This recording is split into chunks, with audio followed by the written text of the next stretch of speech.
In 2008, I stepped into the chairman role of Twitter, and there was an interesting thing that was happening. The entire market was crashing. So all of these financial abstractions that we had built up were suddenly being swept away.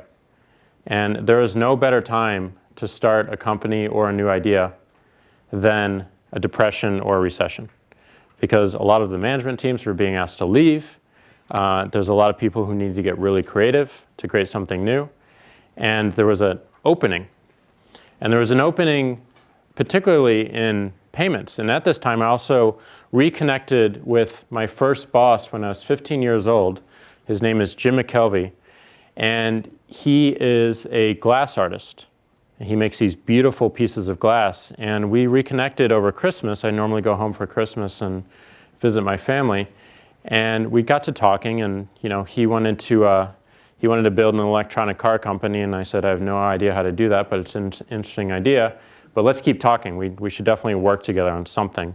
And then one day he called me up on his iPhone, and I picked up my iPhone, and he was frustrated because he just lost a sale of a $2,000 piece of glass that he had just made, because the woman who wanted to pay him only had a credit card, and he couldn't accept a credit card. And we're both wondering, you have this general purpose computer next to your ear. Why were you not able to make that sale? And we decided that he would come out, and we would take a month. We would hire one other programmer to work on the client side and build the hardware out. And I would build the server software and then answer that question.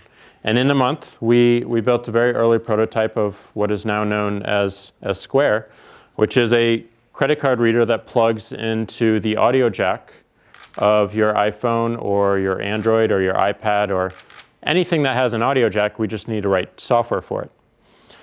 And the software and the hardware was really easy, and we got that done in about a month. I could actually swipe a card and generate an electronic receipt via email and then send it out to a person. And I love this because I would go around to all these angel investors and VCs and charge them $5 or $50 to show them my new idea.